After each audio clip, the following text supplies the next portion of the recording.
So this week we're continuing our study of Hebrews 11. We're up to verses 20 to 22. And by now, hopefully, you're beginning to memorize the opening verses, which I put up every week, which are the crucial verses that sort of underpin everything that comes after it. And it's this. Now, faith is the assurance of things hoped for, the conviction of things not seen. For by it the people of old received their commendation. By faith we understand that the universe was created by the word of God, so that what is seen was not made out of things that are visible. And so, as we've been saying, faith is. The writer is asserting that faith is an assured hope in the certain reality of God's salvation plan, and that this kind of faith, driven by assurance and conviction, makes God happy. And so through it we find victory in God's eyes and over the world by faith. And I also said God spoke, and the unseen makes the seen. I've also said quite a few times already, faith in our God is an ancient doctrine and practice, and that this faith has always led people to walk, worship, and serve God. This is what's underpinning what we're looking at.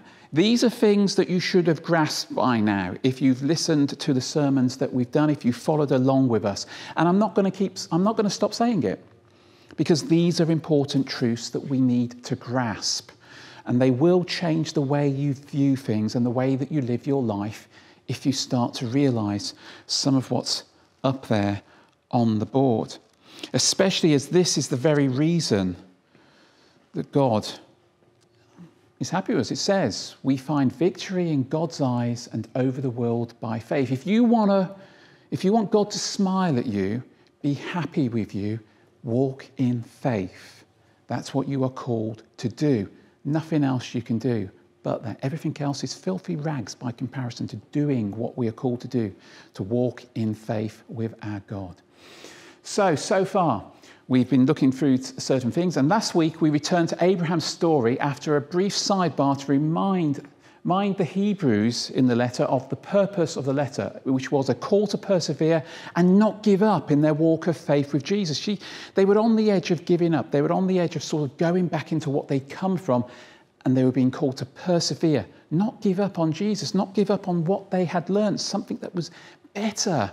And so that's where we get to, and that's where we got to with that. But then we came back to Abraham's story. And what is Abraham's story? Well, God called him to go, sojourn living as an alien in Canaan.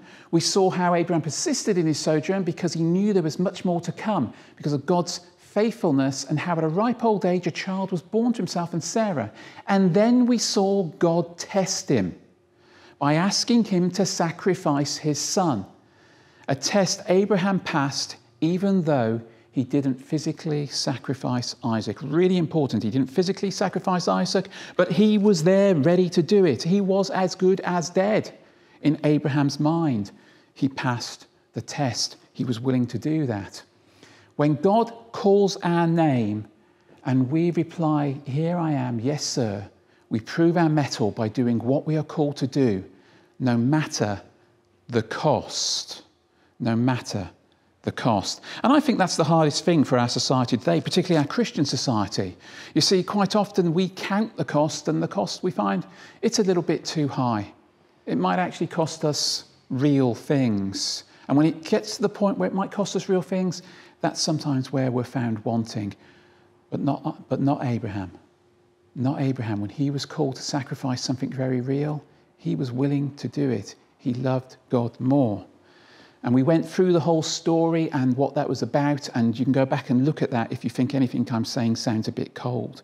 But today we're going to move on to our next 3 verses. Now, I could have broken this down into 3 sections, but there are some similarities between these 3 verses that make it actually quite important and quite useful to look at them together, and then maybe sometime in the future, maybe next week or maybe in the weeks to come, go back to each individual verse, because there are some quite important things here. So I'm going to read this out to you.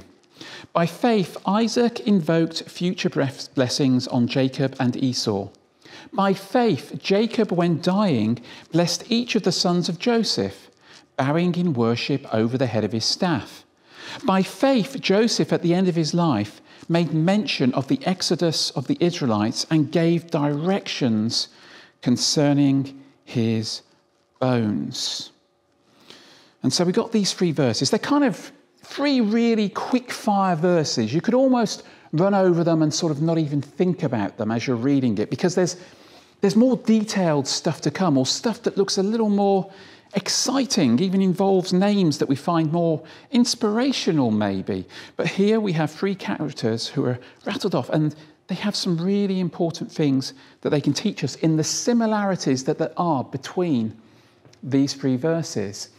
And so the first thing to note, these events are found in Genesis 27, so that's the Isaac one. You can look that up. Chapter 27 has the details of that. Genesis 48 contains Jacob blessing Joseph's sons. And Genesis 50 is Joseph giving the instructions to the Israelites. That's 50 verses 20 to 26. You can go and look them up later and read them and have a more detailed look. Later on, I'm going to put them up on the screen, but I'm not going to read them out because it would take quite a bit of time to read some of the bits that we're going to be looking at today. And they are actually stories that many of us know from Sunday school. And so they're stories that are quite well known. But there are some similarities here in the Hebrews passage that we can see about what he's trying to draw out. And there are 3 things. The first is this: there is nothing seemingly extraordinary about what they hear by faith did. Nothing seemingly extraordinary about what they hear by faith did. Think about that. We're going to come back to all 3 of these in a moment. Number 2, they all reference events that occurred towards the end of their lives as preparation for their deaths. These are end-of-life moments. Now, not all of them immediately go on to die immediately, but they are preparation for what they see as coming to the end of their lives. So very important, that is in there. And finally, number 3, each of the examples shows faith in God's promises, even when circumstances seem to contradict those promises. I'll say that again. Each of the examples shows faith in God's promises, even when circumstances seem to contradict those promises. Now, as I put those up there, you've got to appreciate that I've spent a lot of time reading these passages this week, and I realise that some of you here have only actually brushed over some of these bits. They've even been seen as unimportant by us, particularly, that last one with Joseph. Some of us probably have never made it to chapter 50 of Genesis, in all honesty. That's just the reality. That's something. I've been doing Bible study over the last few weeks, and we've been looking at Judges. And we've all realised something. We've never read Judges properly. That's something we've all come to realise through actually studying it. So I know at the moment some of these may seem a little bit perplexing to you. And so we're going to look at them a bit further in a minute. But we can sum these up. We see all 3 in their inclusion in Hebrews 11 are commended by God for their faith. That's the other important thing. Everything they do here, remember, this is the word of God. By doing it, they were commended by God. So yes, you may think, oh, how insignificant are these events? Well, hang on a minute. God's saying these are important. So if God's saying they're important and they prove these people's faith, then we need to think about that. And so we shouldn't just brush over them. And so we're going to look at all 3 of these statements today. And we're going to start with the first one. There is nothing seemingly extraordinary about what they hear by faith did. Now, as I was studying this, obviously I go away and I read sermons and I read commentaries and I read all sorts of things to get all sorts of details. And one preacher wrote this, a guy called Jack Arnold wrote this: "My own personal study in the book of Hebrews, especially the 11th chapter, has been just super." I love that. Has been just super. Can you imagine the English accent there, can't you? "And has come at a very needy time in my own experience to walk by faith. However, in my study of these 3 verses, I had a difficult time at first getting any real spiritual truth." And it's not a surprise, is it? It's an interesting statement because it's not a surprise what he says there, because for most of us when we read that it seems a bit strange because, like I said, there is nothing seemingly extraordinary about what they here by faith did. So how can you get excited? How can you get, oh, come on, you've maybe been studying this for weeks and you've got to this point where yes, I'm ready to go, I'm ready to do absolutely anything for you, Lord, and then suddenly it's, by faith, Isaac invoked future blessings on Jacob and Esau. Okay, thanks for that. By faith, Jacob, when dying, blessed each of the sons of Joseph, bowing in worship over the head of his staff. By faith, Joseph, at the end of his life, made mention of the exodus of the Israelites and gave directions concerning the bones. They seem to go against the flow. We've had exciting stuff up to here, stuff that's inspirational, stuff that it's easy to link to my final illustration that I've brought up several times of the deer, the gazelle, waiting to leap over the wall. Are you ready to jump the wall? To jump 30 foot into the unknown? Not know where you're going and go? These guys knew where they were going. Suddenly things are different. I mean, think about it. So far we've had this. Abel, though dead, his story still speaks today. That's pretty extraordinary. Enoch didn't suffer death. Noah built an ark for the salvation of mankind. And Abraham's story begins with a call to go. Then the miraculous provision of Isaac, the great "Here I am," which even the Jews still cry out, "Here I am, God." And the last second intervention in sacrifice of Isaac as the knife is lifted above his head and it's about to plunge in. Abraham, Abraham, there's a ram over there. Use that instead. Up to here, it's been inspirational stuff, easy to get excited about. But now we get 2 laying on of hands, a bit of staff leaning worship, a mention that one day the Israelites will go home, and some burial instructions. Imagine this. Get the oldest member of your congregation for that staff leaning worship, put them over here by the microphone, and have them lead worship. They're leaning on their staff because they can barely stand. It's not exactly inspirational. Even the characters involved in our stories, if you were to actually pare them down to what they actually were, this is how you would sum them up. Isaac was known as a well digger. If you read the story of Isaac, he spends, apart from that moment when the dagger's above his head where he's incredibly calm, he spends the rest of his story, it seems, digging wells. But not just digging wells, having those wells nicked from him. He didn't get to hold on to most of them. But he was known as a well digger. You read any commentary and they will have that in it. He was a well digger. Not exactly exciting stuff, is it? Is anybody here a sewerage worker? Not exactly exciting. How about Jacob? Jacob had a habit of hanging around the tents and running from conflict.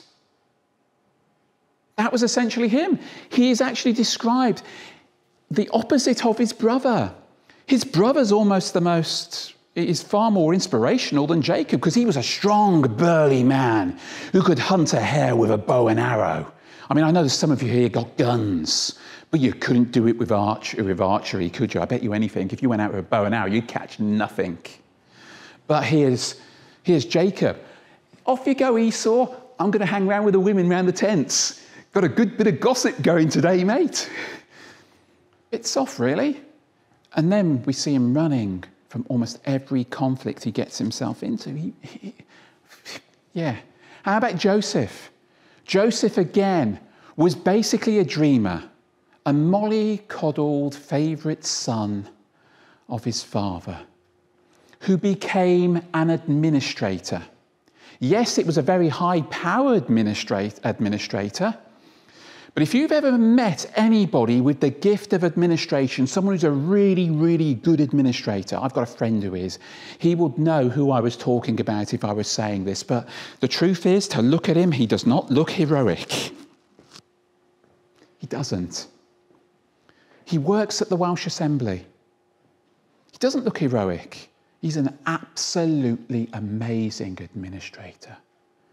But we don't get excited about that. It's not a sexy job. It's not. I know some of you are thinking, oh, should you have said that word in church? Don't worry. Don't worry. But here we have guys who even in their lives are unimpressive. They are unimpressive and mundane characters, particularly when given an honest assessment and summing up. And yet they are listed and commended as heroes of faith. Remember, this is the heroes of faith list, and they are in it for doing something that seems incredibly unextraordinary. We don't get mention of things that would have been more extraordinary in their lives. I'll come back to that in a minute. However, it is faith. It is faith that all three of these men have in common. Their lives were lived by faith, shaped by faith, and it is this faith that makes them mighty men of God. And I have on purpose used that phrase, mighty men of God, because it's not their deeds but their faith. You know, we all get excited about the mighty men of David, don't we? We get this impression of muscle-bound sort of heroic types. Well, these were mighty men of God. Mighty men. Spiritually, they were buff, heroic types. Spiritually, mighty men of God.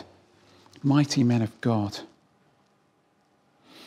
Our faith influences and shapes our deeds. Our deeds do not bring us to faith. They are a result of our faith in God. They are a result of that. You see, we could have talked about all sorts of things. The writer to the Hebrews could have brought up all sorts of things. He could have said, by faith, Isaac stayed calm on the altar as his father lifted the knife above him. Could have said that. By faith, Jacob got up after having the most amazing dream at Bethel and built an altar. Or, a little known fact, Jacob won a battle. Get to the end of his story, not many of us ever do. There's mention of a battle being won by Jacob. Go and look it up. Not many people realise it. It's a little known thing. Or do we concentrate on Joseph resisting Potiphar's wife and rising through the civil service, basically, in Egypt and becoming the top man there?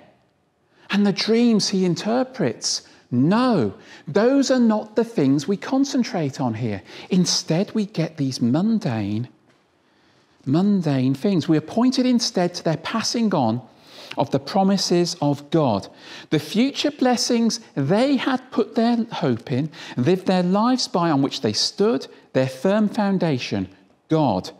This is what they wished to pass on as of prime importance by faith as they died.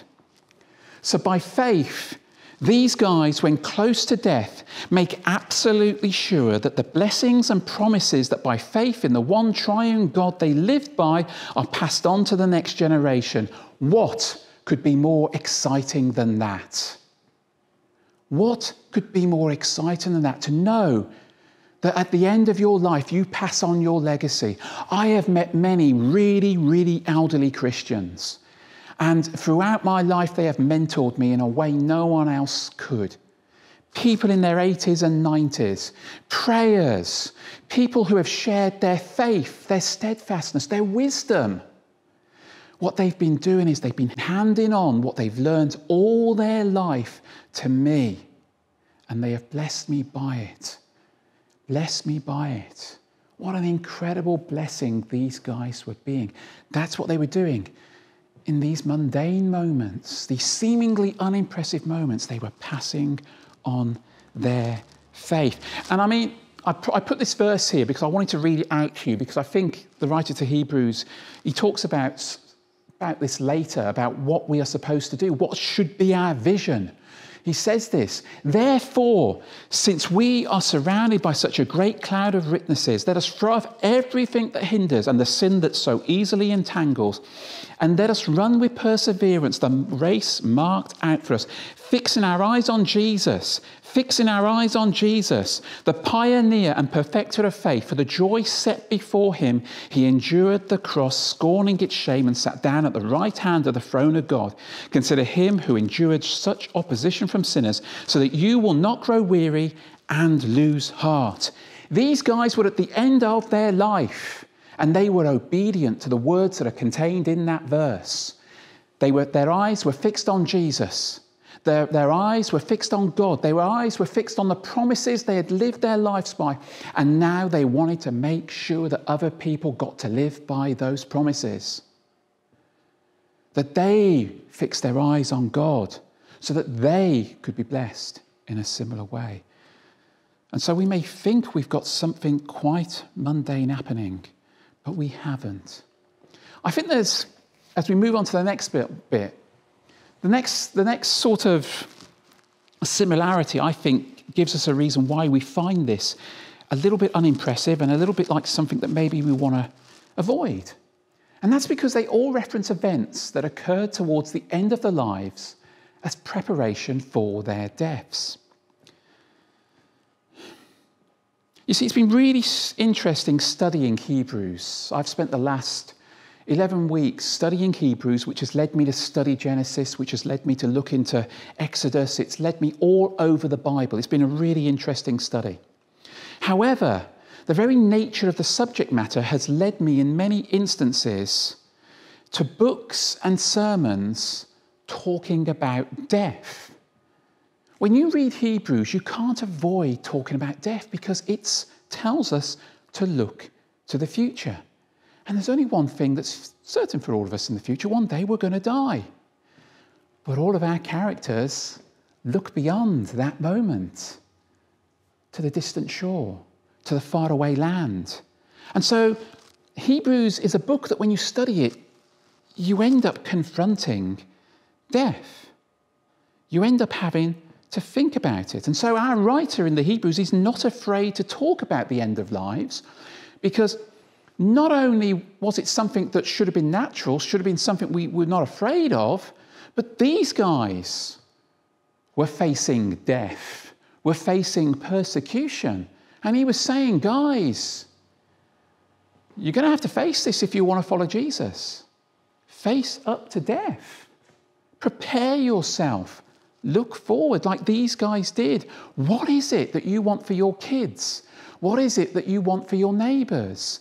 What is it that you want for your brothers and sisters? Do you want them to find the amazing thing that you've discovered, or do you want them to ignore it? Because when you focus on Jesus and aim to live a life devoted to following him, imitating him, wanting more and more to spend time with him, then the things of this world grow less and less important, and death becomes more and more an opportunity to be finally home with our Lord eternally. Death loses its sting. We're no longer afraid. I often say this to people. They say, are you afraid of death, Tony? I say, no. I'm afraid of the means, not of death itself. I don't fancy being stabbed to death. I've got to be honest about it. My wife sometimes walks around the kitchen with knives. She's got this very bad knife technique, which I was taught not to have because I did catering. She walks with knives out in front of her, straight ahead. And if you were to walk into the kitchen or run into the kitchen, it's one of those things. But, you know, death itself doesn't scare me, not like it did before I met Jesus.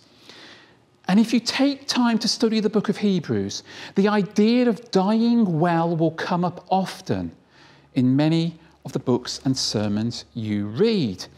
Now, I know we live in a world where we're constantly bombarded with the fact that we're going to live forever. Doctors have come up with the latest super drug that's going to prolong life by 30 years. Or if you keep fit in this way, go out and do lots of cardiovascular, which is the running part. Or if you're over 50, strength work. So it's time to start building those muscles up. That's what they say to do. And so, yeah, and by the way, I do believe that your body is important and you should take care of it. So please do not abuse it. But many of us in our present day would rather be at the gym than at a prayer meeting or Bible study. Then add to the idea of enjoyment and fulfillment, and suddenly the demands of following a God who promises hardships and possibly martyrdom begins to look, well, I've put down on my things, maybe a little excessive. You know, God, I'm quite happy to follow you. I quite like the idea of worshipping God, but death, can you make it a little bit easier? I'm not sure I want to push it quite that far.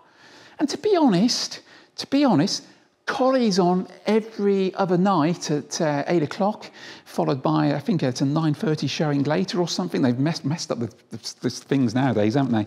I'd like to spend time watching that. So could you make it that all the prayer meetings and Bible studies don't clash with that? Because I need to make sure that my life is an enjoyable thing. I don't want anything getting in the way of my fun.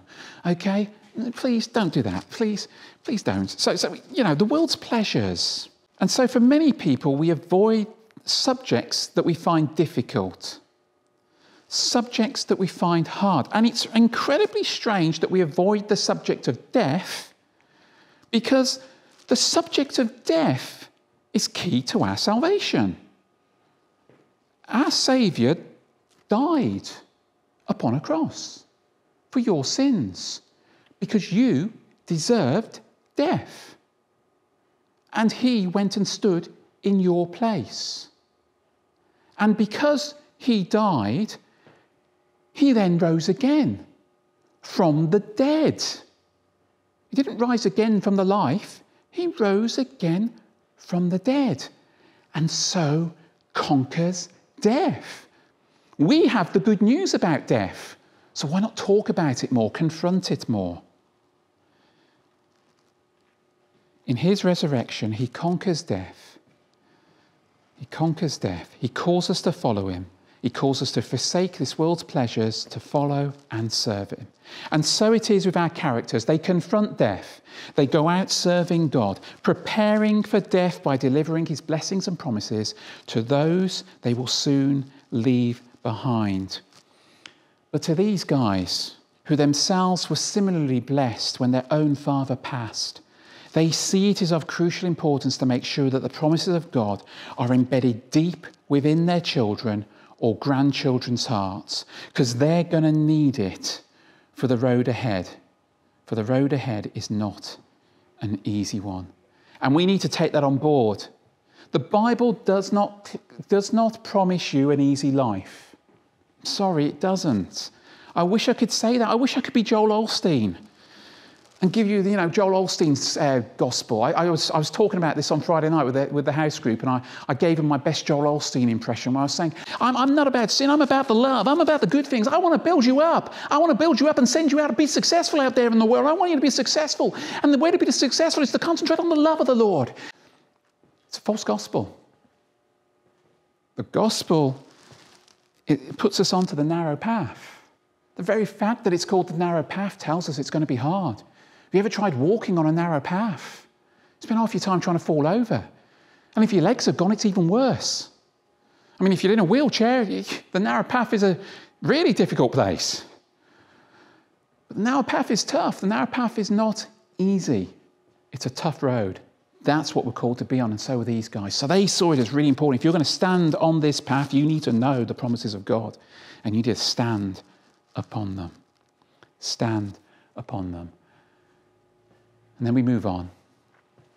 Each of the examples shows faith in God's promises, even when circumstances seem to contradict those promises.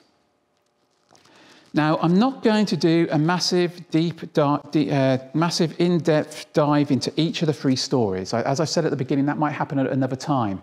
But we can begin here by saying that all the blessings given are shaped by and given their foundations in Genesis 12 through to chapters 22. The many covenantal promises given by God to Abraham, which climax last week in a bit that I didn't actually get to read out.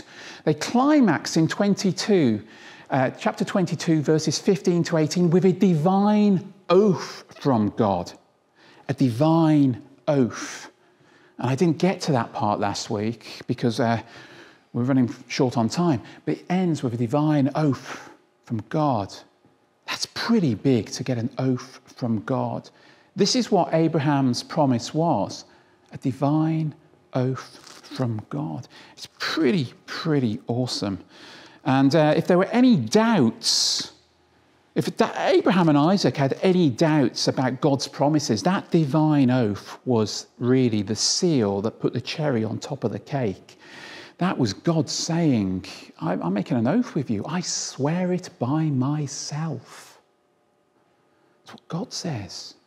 Pretty awesome moment in Abraham's life. And so most of the promises are bound up in that. And the divine oath has two parts. I'll put this up here. Firstly, that Abraham's descendants will be multiplied greatly. That's the first part of the divine oath. The second part is this, that there will be a single descendant who will conquer his enemies, a special dedicated line that will see its fulfillment in the one king that will rule over all and bless all nations, both Jew and Gentile. And what I've put there is a paraphrase. But we believe as Christians that that part of the oath was pointing to Jesus. It was prophetic. And so the divine oath has these amazing two parts to it. Promises that aren't just for the family now, that aren't just for the next couple of 100 years, that aren't just for the next 1,000 years, they're for eternity. Pretty awesome promises. On top of that, they had also been promised the land of Canaan in Genesis 12:7 and Genesis 13:14. So the promises they were standing on are pretty cool. And these are the promises that the blessings are based upon. However, in each of these instances, when blessings are given, we can look and say they look a little shaky due to the circumstances. Now, I've already said to you, you can find these in Genesis chapter 27, Genesis chapter 48, and Genesis chapter 50, verses 22 to 26, sorry.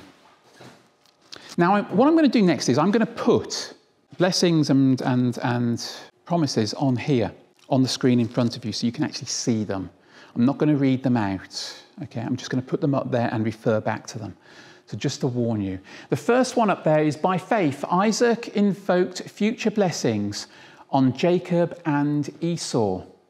There are some really interesting things about this. I mean, it is really mind-blowing when you actually think about it. There's some really cool things that we could discover about them, and maybe we'll look at them next week. But these two passages are really cool because they seem to contrast each other. The way they originally written, though, is kind of interesting because actually they mirrored each other in a way that even we don't get to see nowadays because they've been translated into English. The wording of the first part, for instance, was almost identical.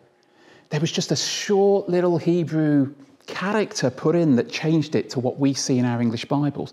It's pretty awesome the way it's written, so it's pretty cool stuff. But what we have here in this story is Jacob and Esau. We have two twin brothers. At the point of blessing, we can categorically state that Jacob looks the least likely candidate to forge a great nation. Firstly, he's not the firstborn. He's not the firstborn. He's the weaker of the two. And to be honest, he's not even Isaac's first choice. There's a thought for you. Isaac didn't want him. And as for Esau's blessing, well, even that seems a little bit counterintuitive if you actually think about it, because if you go and read the passage, Esau is the stronger, and yet it mentions him submitting to his brother. Add to that the fact that at the end of this, Esau is basically screaming blue murder about his brother. I'm going to kill him, is what he actually says. And Esau is capable of killing Jacob. He is very capable. Very much so. And so the circumstances just don't really seem to fit. There's a promise here of Jacob becoming a great nation. You are kidding me. Jacob, he hangs out at the tents. He barely goes out. The chances of him even meeting a woman outside of his family unit were small, let alone anything else. I'm a bit of an introvert, but he, comes across as even more. And he doesn't even seem like the type of person that, it's just everything seems wrong about it. But even as the drama unfolds, we see something. You see, there's been a prophecy laid over Jacob earlier in the book. Rachel actually gets given a word from the Lord about what Jacob's role is going to be and how Jacob is going to be the one that's going to be the heir. It's Jacob that's going to take on the blessings. Isaac doesn't know this. And as Isaac's sitting in his tent, he's sitting there and he's trembling with anger. He is angry to his bones at what has happened to him. What does he do? He accepts God's will and blesses Jacob. He accepts God's will and blesses Jacob. So think again about our verse. By faith, Isaac invoked future blessings on Jacob and Esau. Neither one of the blessings were what Isaac intended for either one of them. But it was God's will. Each of those blessings was God's will for each of those sons' lives. And he invokes them, he gives them, and he points them to a future. With Jacob, a future of great hope, a future of something important, something incredibly special. And even to Esau, he gives him great hope. So there is great things being shown through that blessing, even though to us, everything just seems wrong in that moment. The next one is, by faith, Jacob, when dying, blessed each of the sons of Joseph, bowing in worship over the head of his staff. Next, we have Jacob blessing Joseph's sons. Again, circumstances look bleak. Wrenched out of the promised land of Canaan and into Egypt by a famine, they had made a home in Egypt. The Bible talks of them having possessions there. They've taken possessions there. They are making it their home, and yet it's not the place they're meant to be calling home. Jacob has been reunited with his beloved son, a man who became an outcast of the hands of his own brothers, cut off from his family and all he knew. And he, along with his sons, was no longer the same boy. Now they were fully assimilated into Egyptian life. They were no longer Jewish in that sense. They were Egyptian. He would have looked, smelled, and acted foreign, so much so that his brothers had not recognized him when they first saw him. Also, he was now the man with a coat of many colors, but not in Jacob's court, but in Pharaoh's court. The man who Jacob had thought would be the leader of their tribe was not the leader of their tribe. He wasn't. No, he was the leader of Pharaoh's tribe, in a sense. He was a king in an Egyptian court, fully assimilated. But what does Jacob do in blessing the boys? What does Jacob do? He, in blessing the boys, pulls them back into the promises of God for his chosen people. You see, just because to us it looks like they're no longer walking in God's will doesn't mean they're not. To Jacob, to God, it was important that these guys were pulled back into the family. They were reminded of who they were. That they were part of a chosen people who were called by God to bless the world, to multiply greatly, and to bless the world through who they were to become by faithfully following God. And he does this. He does this in worship. He worships God by faithfully fulfilling his duty. That's what we kind of believe we're talking about. We talk about bowing in worship over the head of his staff. The idea that this is a worshipful thing he is doing. Because what is worship? Worship is faithfully doing what God has called you to do. That is worship. That is worship. When I do everything I possibly can and do it for God, I am worshipping him. Yes, I know for the worship leaders here, they're going, yes, but if it doesn't involve a bit of singing, no. Everything we do for God is an act of worship. That's what it says. And so he's calling them worshipfully, faithfully. He's bringing them back into God's promises. And so he focuses on God's plan for his family, not the outward appearance. And so his one thought is to keep his family together and the faith in our invisible God alive. Incredibly important. And finally, we come to the last one. By faith, Joseph, at the end of his life, made mention of the exodus of the Israelites and gave direction concerning his bones. Now, in Joseph's dying words, we actually get sort of a prophecy of the future. And it's kind of the last thing that's said in Genesis, which makes it incredibly exciting in that sense. We see the future for Israel, the future where they are going to return to Canaan. They're going to return to the land that has been promised them. And we see here how a man who had been assimilated into Egyptian society, a man who had become Egyptian, a man who would, in everything he did, was Egyptian. We can't deny it. He probably even wore that funny hat that they wore. But he knew it wasn't his home. Egypt wasn't his home. He knew that God had another home for him. And so he gives these words. He says that he wants to be taken home. And Joseph said, I'm about to die, but God will visit you and bring you up out of this land to the land that he swore to Abraham, to Isaac and to Jacob. And then he made the sons of Israel swear. By swearing, he was making them say, we will do this. This was something they would have to remember. We will do this. We have promised Joseph that one day we will go back to Canaan. Now, there may have been other reasons. There may be a couple of other reasons he did this as well. There was a sense in which they had settled in Egypt. They were settled there. There was possessions there. Joseph was dying. Joseph had been this protective influence over the Jews the entire time they'd been there.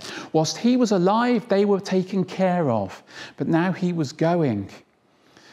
But what he doesn't do, and that's why what scholars notice, they notice that he doesn't say, take me immediately to the land of Canaan and bury me there. He says, bury me here, but then you're going to take my bones. You're going to take my bones back. Yes, you're going to bury me here because at the moment we still need to be here.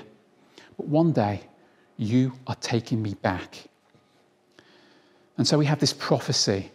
And Joseph is really kind of, in a sense, he's playing out God's redemptive plan here and God's redemptive plan for mankind here in the Exodus and for us in the Exodus that comes through Jesus. God's redemptive plan wasn't over at the end of Genesis. It still had a long way to go, and these guys were setting the stall for that. So here we go. There's our verses again, sorry. By faith, Isaac invoked future blessings on Jacob and Esau. By faith, Jacob, when dying, blessed each of the sons of Joseph, bowing in worship over the head of his staff. By faith, Joseph, at the end of his life, made mention of the exodus of the Israelites and gave directions concerning his bones. In death, each of these guys looked to the future promises. In death, they continue to look to God to bring about his plan by faith. They long for the promises of God to be fulfilled, and so even in their final words, they serve God faithfully, and they die well. They die well. That's what God wants for each and every one of us, that we die well. That we are not afraid of death. We do not see it as anything other than the final frontier that's to be passed over into something greater. Jesus is seated at the right hand of God at this moment. He has already prepared the place. It actually said that. Before he even died, the place was prepared. He has prepared a place, the place that we will go to so we can die well. Are you going to die well? That is the question. Will I die well? It's a question we all have. I want to end with two examples of people dying well.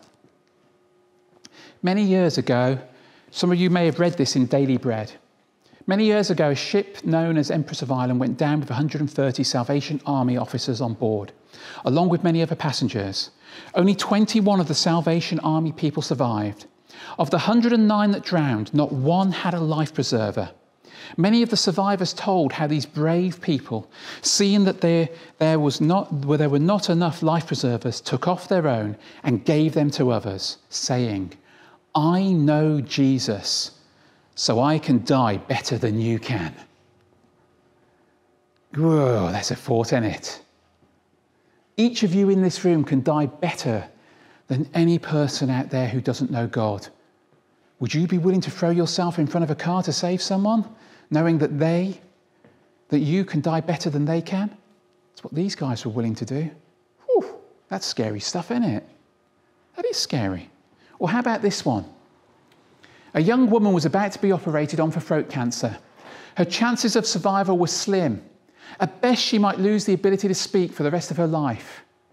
We're going to begin now, the surgeon told her.